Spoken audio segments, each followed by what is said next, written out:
I just wanted to welcome you guys today to the CMA workshop. We'll go over a lot of stuff today, which is great. And I actually updated the market valuation information just based on a lot of my recent appraisals. So let me just go ahead and dive into it here.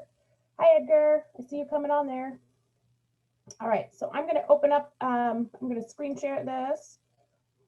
Bear with me. And we'll get started. All right. So understanding market valuations and winning listings. I started this process because I actually had come from a buyer's agent position. And when I started, I thought, oh my goodness, how am I going to sell houses or list houses when I don't really know what I'm doing, right? So I wanted to become an expert in my market. What I started to do was get my buyers to send me a copy of their appraisal. And then I started to figure out what appraisers are, the numbers they're using to find the value of a home. With that, now I can take that information after I find that and I'm able to price the home, obviously, but then stage it in the market. So what if the market's really hot? Then I can add a little bit of value to it, knowing that it's going to appraise. What I've found is that most of the time I can actually sell houses for more than the others in the neighborhood by actually doing it like the appraiser does. So let's go ahead and go to the next page here. Appraisal challenges. It's just kind of a funny buyer's perception of the value obviously is very different than what the appraiser does or what the seller thinks. The seller thinks it's a lot more. This is also very helpful to help us like not contend on price with an appraiser. So, or a seller actually, honestly. So sellers oftentimes they have this like idea in their mind of what their house is worth. When I start this process, I actually ask them, most people have an idea about what their house is worth. Let's go through this and talk about what you think, and then let me help you get to that place. So we're gonna go, I'm flipping faster. What is a market valuation? That is a valuation in this case based on current solds and what is going to happen for we're going to adjust them like an appraiser does. We are not appraisers. We have to be very, very clear on that. And appraisers do have different values that they use in stuff. So we're going to use what the general appraisal values are that they're using for these. Do I need to know what an appraisal consists of? Yeah, of course. You can't sell a house unless it appraises, unless it's a cash deal. So it's very, very important that you're priced right to appraise. And then of course, using that, you can actually be very competitive in the market as well. What is an assessed value? An assessed value is actually just used for taxation purposes. So we don't need to know that. But you can actually use these to dispute your assessed value on your taxes if it's really high. I just had 2 clients do that with my market valuation. So that's really exciting. So just maybe another service you can add for them.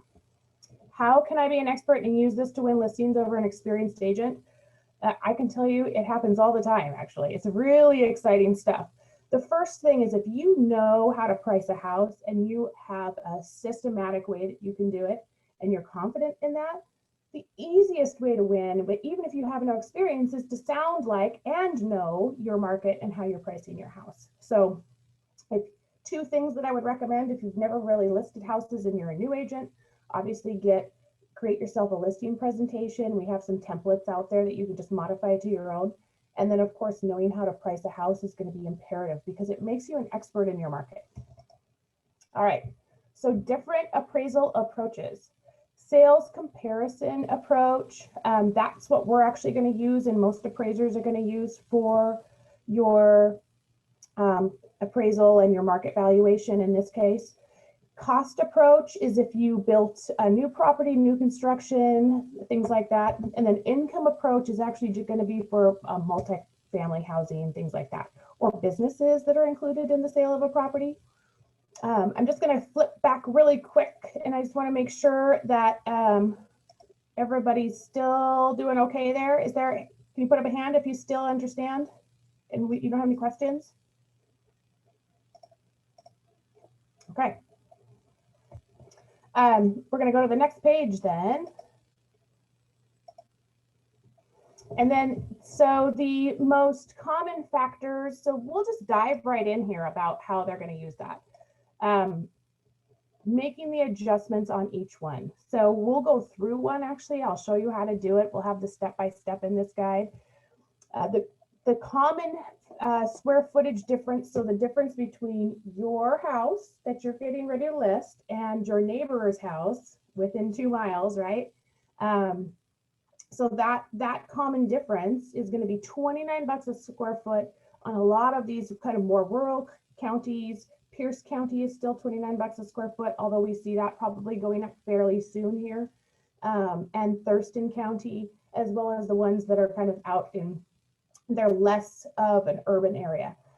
45 bucks per square foot between King County and Snohomish County. So let me give you an example.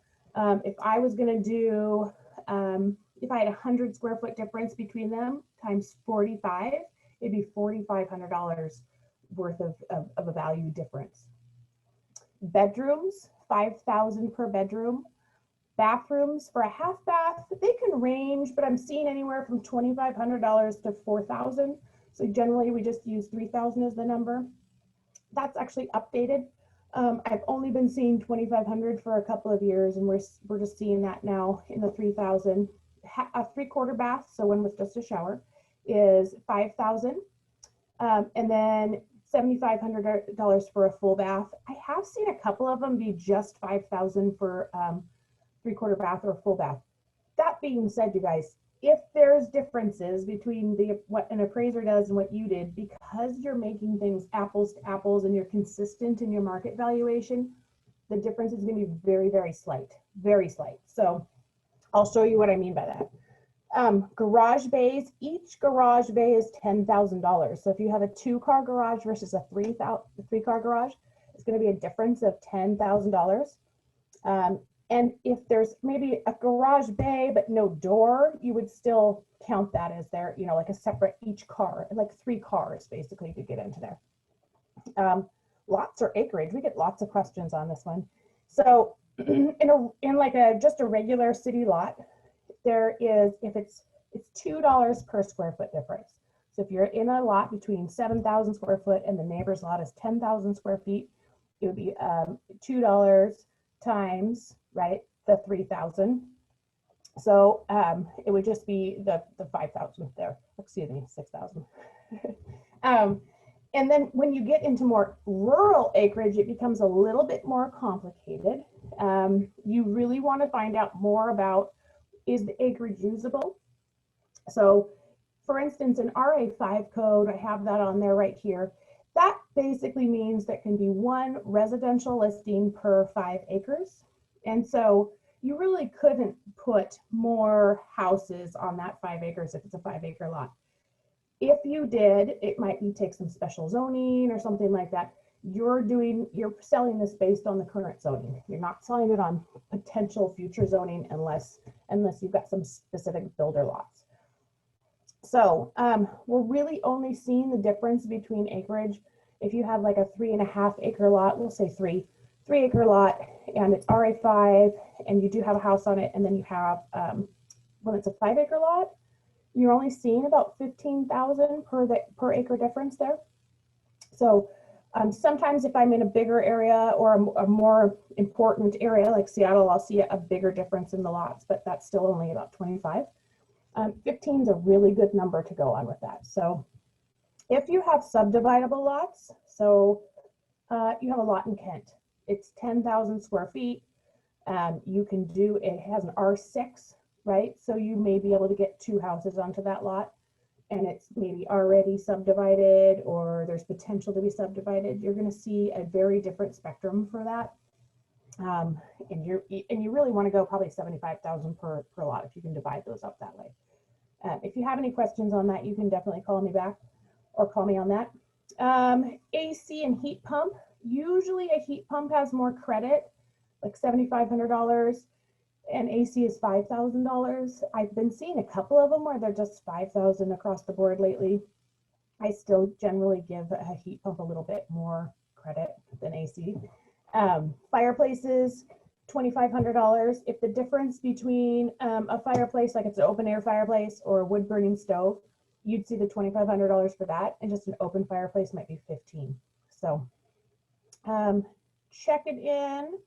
So that in the age difference, when you're finding comps, you're going to try to find within 10 years. You don't want to compare a 2009 to say a 1976, right?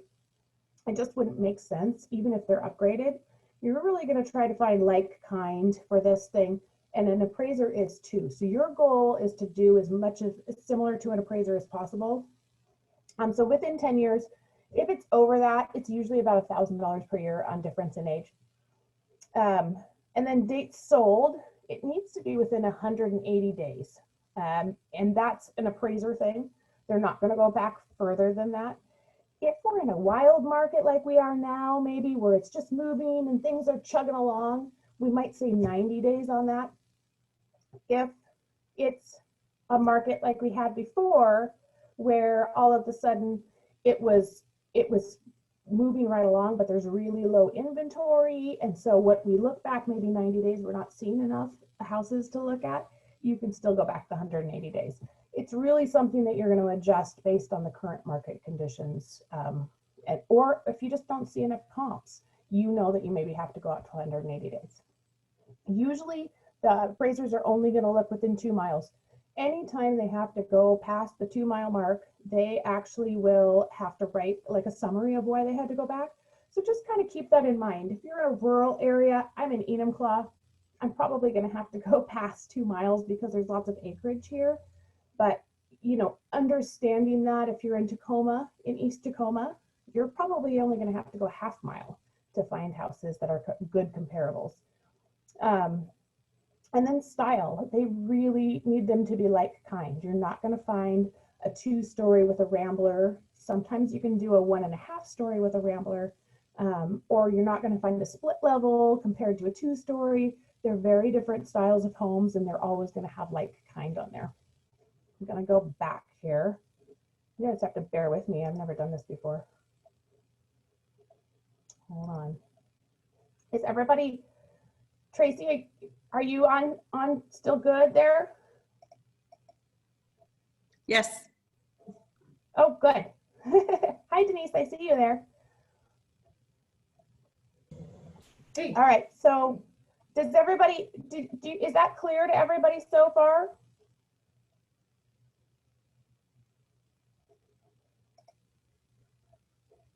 Okay.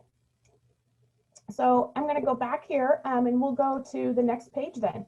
So residential lots, we talked about that pretty well.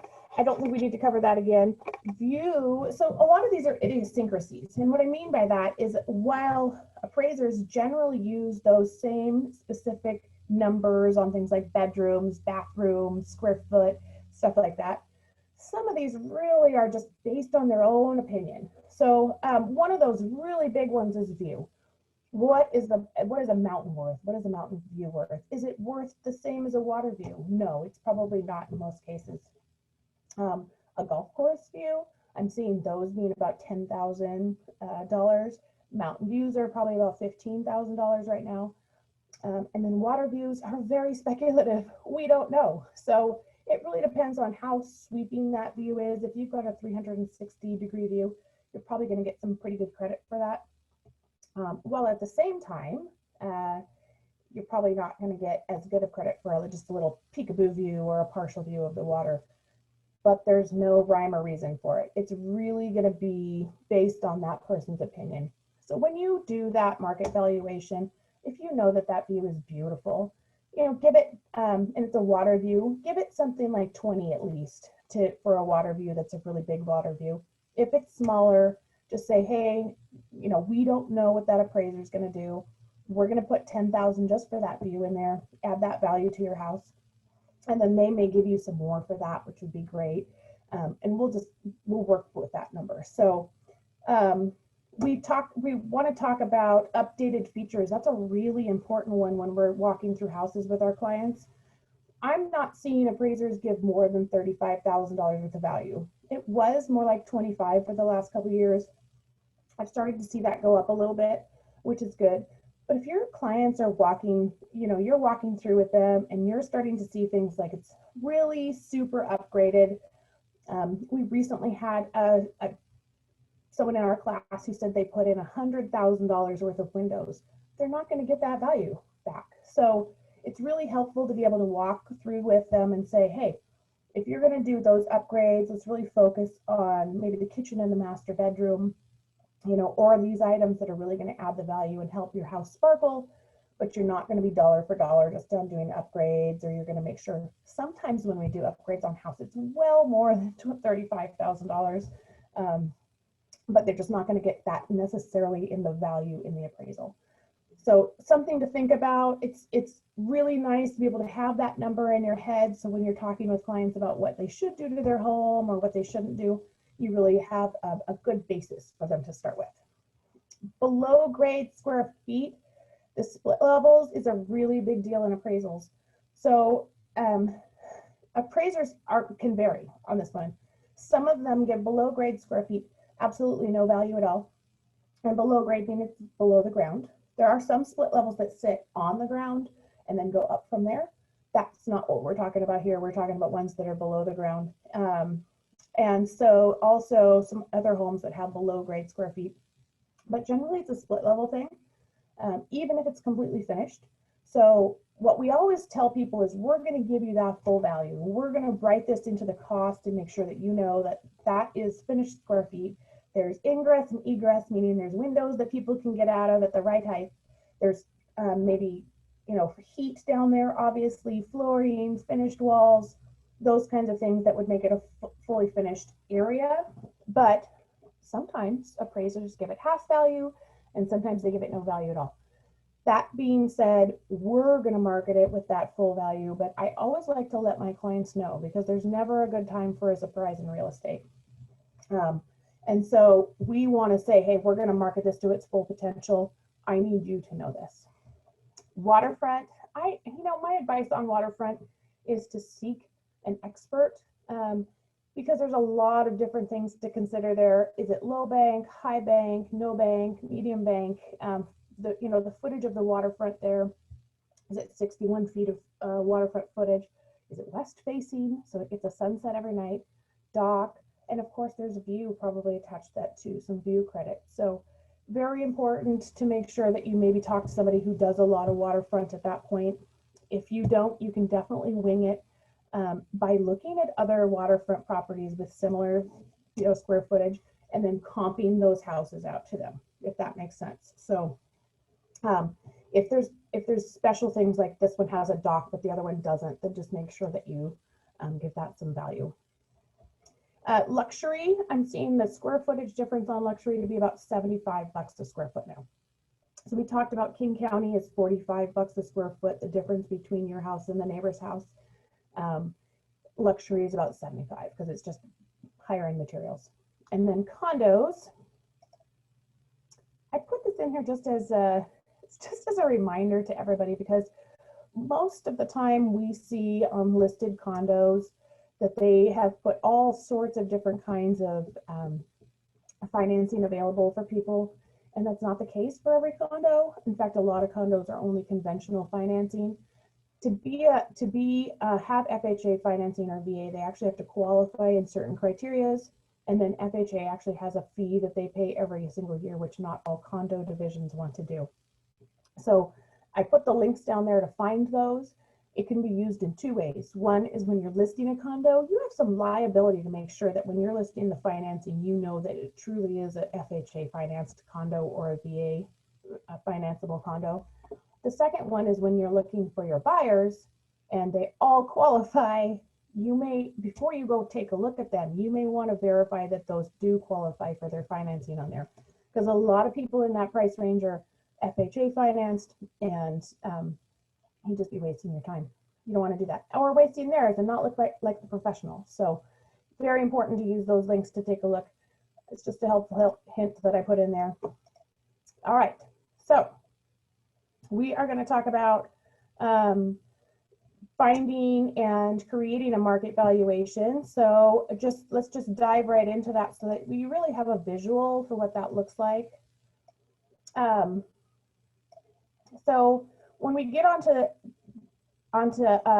MLS, we're just going to start a search. I'm going to start my search really similar to what I live in Enumclaw. I'll use one of my rental properties. It's the easiest for me to know exactly what it's like. So you can see we've got a ton of different things, and we just hit the search button here. Then we're going to go, hit all of the active, pending, sold. Because it's a pretty busy market, I only put 90 days. I really don't want to get past like 25 to 30 comps. It's just wasting a bunch of my time. And I may actually go back after I take a look at some of them and just put solds, because that's truly all an appraiser is going to use. In the meantime, I'm kind of curious. I want to know what's going on in the market and what my competition is based on that at the moment. So you can see we got, with those criterias in Enumclaw, we really got 69 matches.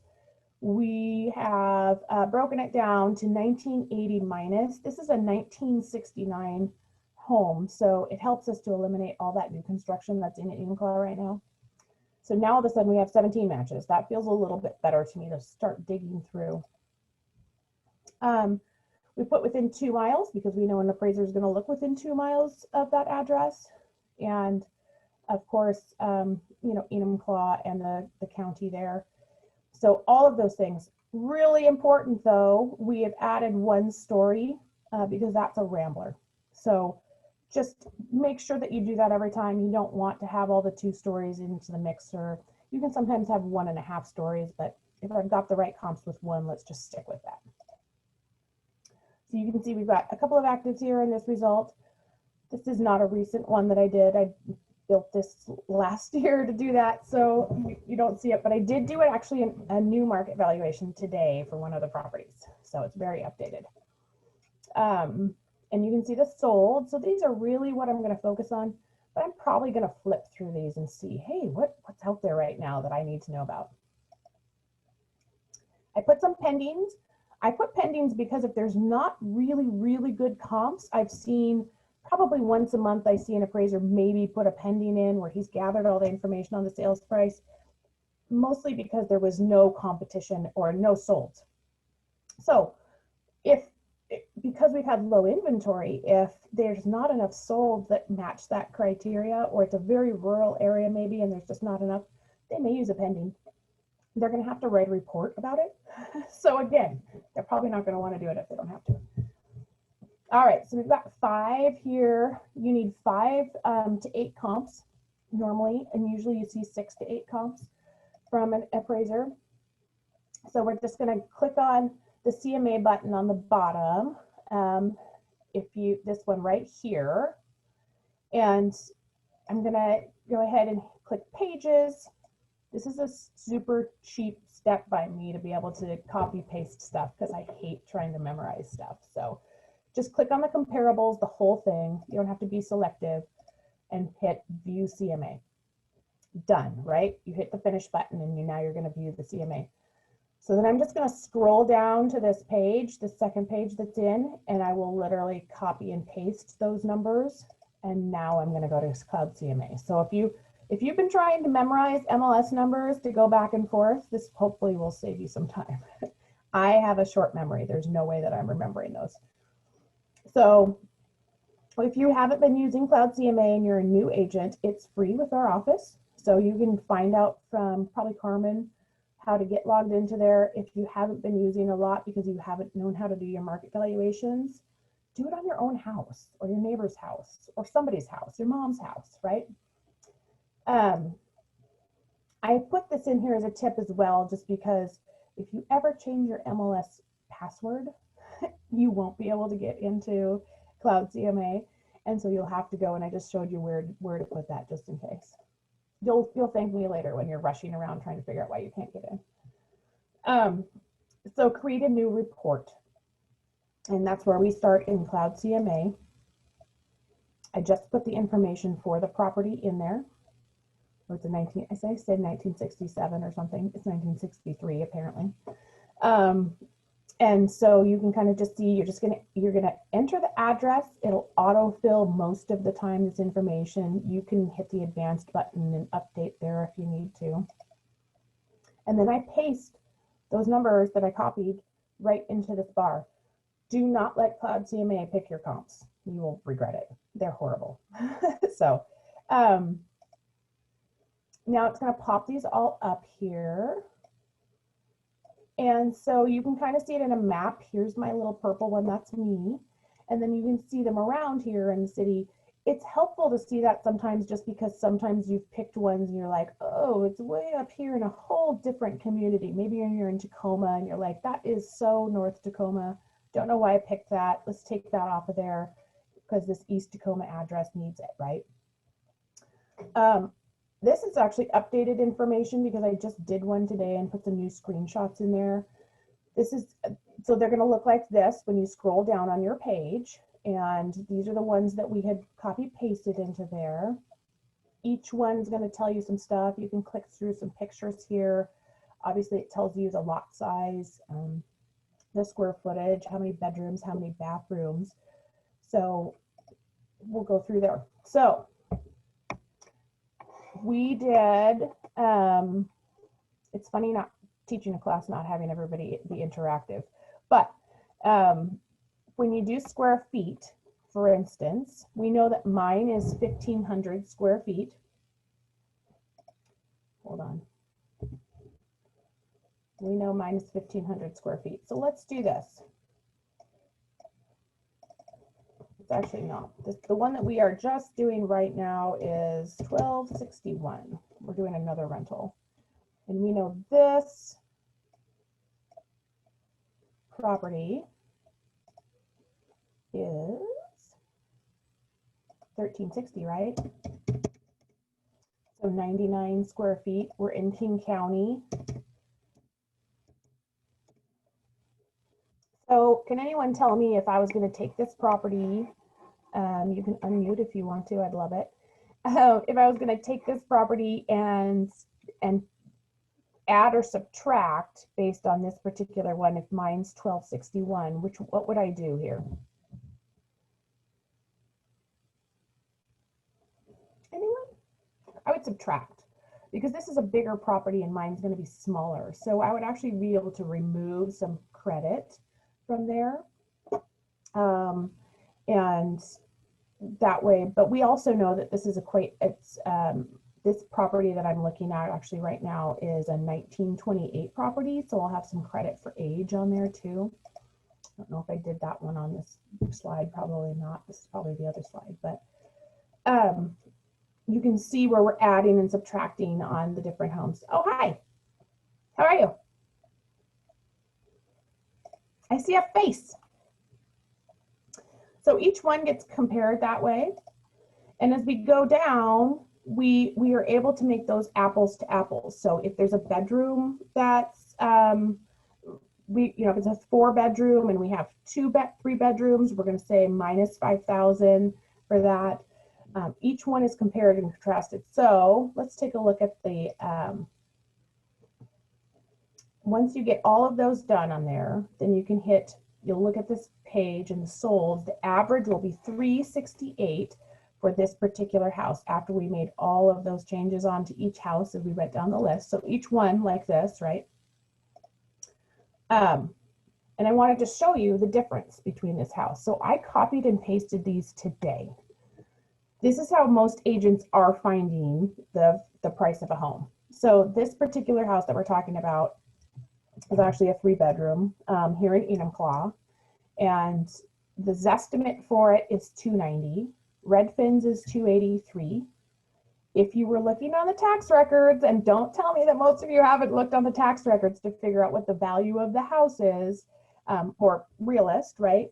It says anywhere from $226 to $294. Let's see what we came up with based on that. This is actually if we would have just pulled those same houses off of the MLS, right? We got 345 and then they all sold for 355. Once we did that market valuation, we came up with 368,081. This was just done today. So here's what's going on with that. We know, because an appraiser is going to find those similar values, that we can actually list it for that price and get it to appraise, while not using some of these other things that people are seeing on their computers. First of all, wouldn't it be great if you had the data behind it for you and your client?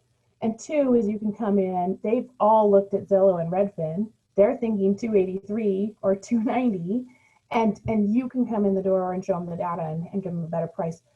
Or sometimes if it's a different price and it's lower than what they're thinking of, Redfin or Zillow or something like that, when they look at the information and they see the comparables and they see the work and they understand that an appraiser uses those values, it's a lot easier to adjust price in their mind than you just trying to say like, I don't think so, right? So we can switch screens a little bit here because I'd like to see if we can't just show you one. If the Zoom thingies would get off my screen. Okay. I was in the middle of one, actually, so you can see. And here's an actual screen. So I'm going to go into here. This is 1166 Pioneer. This is the one that we just did. 1261 per square feet, 3-bedroom, 1-bath. It has a 1-car garage. It's 1928, 7,700 square foot lot. So you can see it's right there. And here's the Enumclaw again. And then here's the one that we showed you. So we were able to make the adjustments on square footage there. Oh, there's the accurate square footage that we deducted from there. This house that 1166 is actually completely upgraded from top to bottom. It has brand new siding, it has a brand new roof, it has brand new interior, flooring, carpeting, paint, all lighting, all those things. So we know that there's probably some differences there. Let's look through here and see if we can figure out why there would be, in this case, we put upgrades of $10,000 on this one. So you can see that there's okay flooring in there. It's not new by any means. And then of course we have the old tile floors, old cabinets. 1166 does not have new cabinets. So I did not really want to go ahead and give it a full like $25,000 credit upgrade or anything like that, because the cabinets are painted and freshened up and have new pulls on them, but they're not brand new. So that kind of is that big difference there. I probably could have gone up to $15,000, honestly, just because there's new siding and new roof. But just to be safe, I didn't.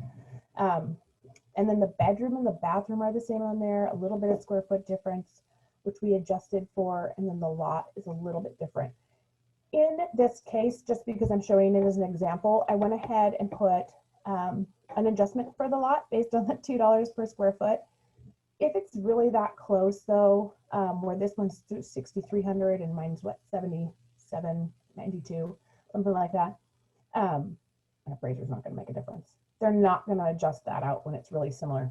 Even if it's something though, like it's a 4,000 square foot lot and you move a 7,000 square foot lot, because it's visually very different. I mean, a 4,000 square foot lot, your lot ends right at your back door.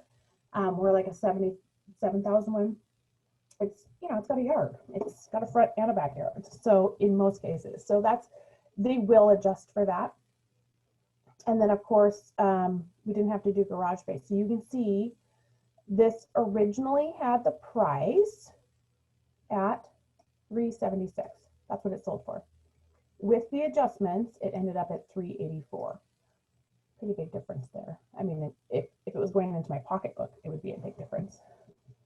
So the same thing with this one on Fell Street. It started at $365 and went up to $383. So you can kind of see as we adjusted each one of these down there. Some of these I clicked off. Now this house would have helped my value quite a bit. So it was at $430, and then it went to $407 after the adjustments. And it would have changed my price pretty significantly on there on the list price. If it's an anomaly though, if it feels like, gosh, I don't even know if the appraiser would pick that one because we can see some consistency in this, I take it out. I just don't want to have something that seems totally off base, because we want to be really fair. We want to get a really solid price for our clients, and then we want to use that to price their home and win, obviously, in the market and have it appraised. Ultimately, if it doesn't appraise because you gave them a bad price, you know, that's a very difficult position to be in.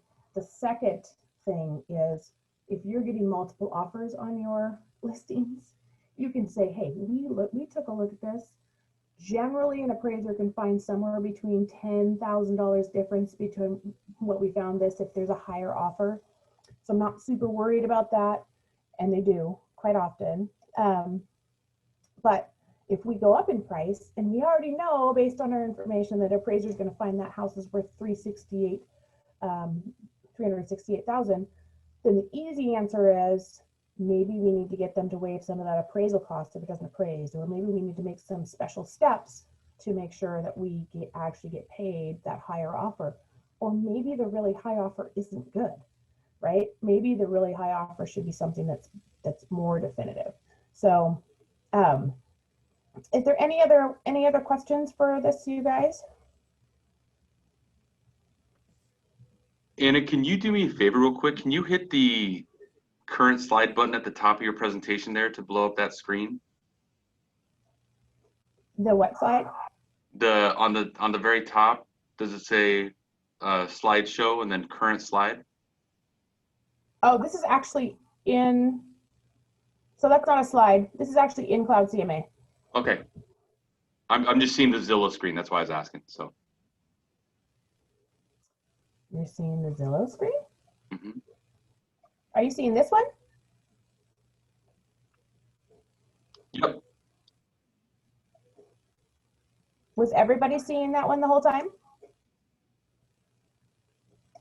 Or this one? I'm only seeing the Zillow screen also. Oh, Lord. Well, that was really fun talking to you about something you couldn't see. Let's take a look here. Let's try this. How's that? There it is. There we go. All right. Well, I'm learning, so thank you for bringing that up. If that's the case, you guys, and you're not seeing something, please feel free to break in and say, hey, Anna, change the screen for us. So we were talking about this house here on Porter. We made some adjustments for that, but this is a lot easier to see when you can see it, huh? It's all good now. Oh, good. All right. Does anyone want to go through one together, or where are you at? Is there any questions maybe that you've had on listings? That I get questions a lot from people like, hey, what do I do with this specific item? Or, what if they put way more into investing into that home than say the 35,000? Is there anything that's come up recently that you've just been confused on that this is your great opportunity to ask? An issue that I'm hearing agents that are something that they're dealing with is just drive-by appraisals, right? Oh, what's our best way? Yeah, what's our best way to counteract a drive-by appraisal versus an actual? Are they coming in low? Yes. Okay, so we're getting a lot of actually waived appraisals, which I've never seen in 15 years, except for refis, or desk appraisals or drive-by appraisals, right? Because COVID, because there's just a glut of refis, to be really honest. They're actually the thing that's really messing with that appraisal thing going on right now, because they're so busy doing those. And then of course we've got the drive-by appraisal. So if you have a low appraisal, the easiest way is to actually do this system. They're usually going to want 3 comps. I would get their appraisal, and in that case, I've actually won a couple of them in the past couple of years. I haven't, because I'm pricing these so accurately with this system though, I really rarely have a problem with appraisal unless it goes way up. And then I already have prepared my client that it may not come in at that price. But sending them with, if you get a copy of their appraisal, I may have one up here on my laptop, so I'll grab it really quick actually. I'm bringing it up for you. Hold on.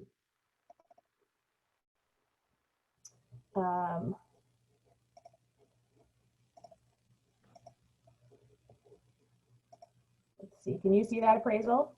Yes. Okay, perfect. So you'll notice with these appraisals, this is actually how I gathered this information. And in these ones, for instance, this is actually a comparable to, this one might be really hard to work with, but it is a multifamily one. So you're gonna look, I'm actually not even gonna use that, just kidding. I'm kidding. Let's go to this one. This is my house, actually. Ta-da! And so we can use my house on this one. We're gonna scroll down. Can you see that? Were you able to see that difference there? We can see that, yeah. Can you hit the enlarge button or the full screen button on that? Yeah. So the square in the upper right corner. Hold on. If I can get it, because all this stuff is in my way. Hold on.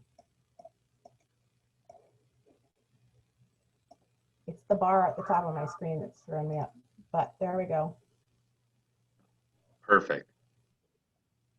Okay, so when you're in here on this, these are the comparables. You're going to scroll down a few pages and you're going to see that they've used, for instance, in this case with my house, they only used $4,000 per bedroom difference, or bathroom actually in there, because it's just a 0.1 bathroom to them.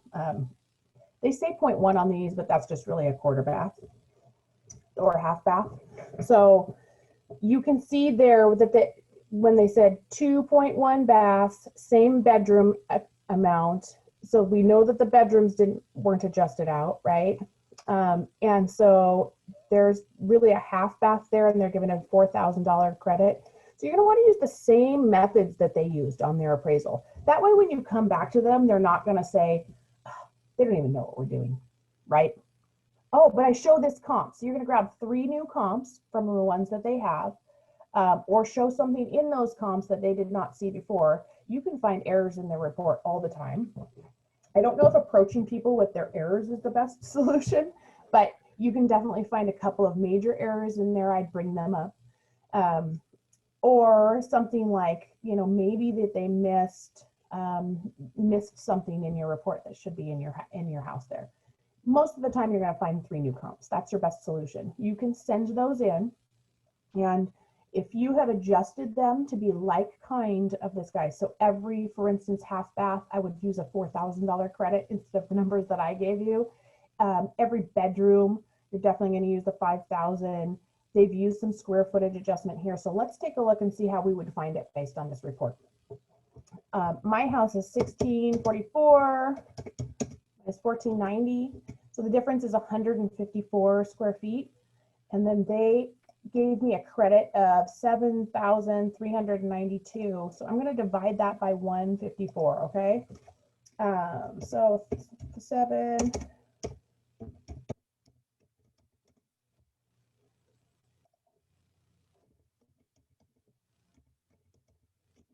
So they gave me a credit of $48 a square foot difference.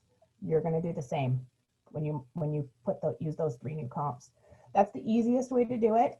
So you're going to make them all like kind, make all of the adjustments that they had, fireplaces, things like that, and then send that back in. And a lot of time, like probably 75% of the time, I'm able to make that adjustment. Some appraisers don't want to hear it. They're busy. They feel like they did the right thing, and they'll just say no.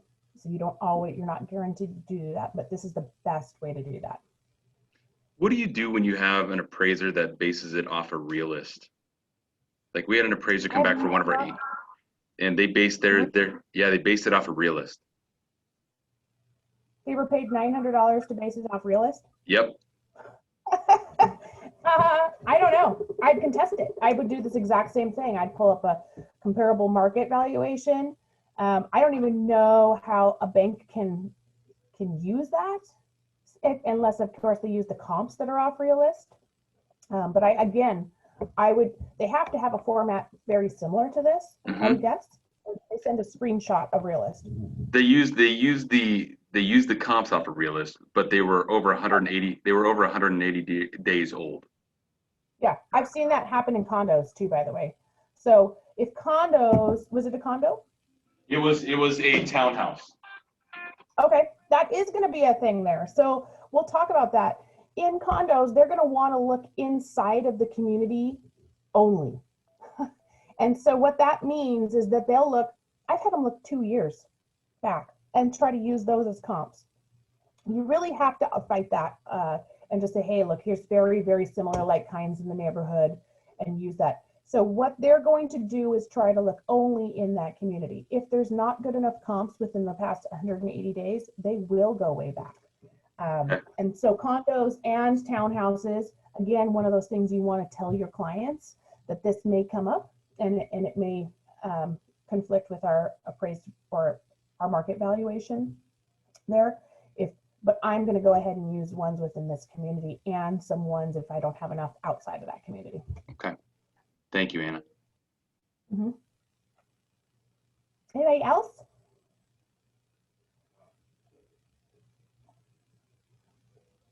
No?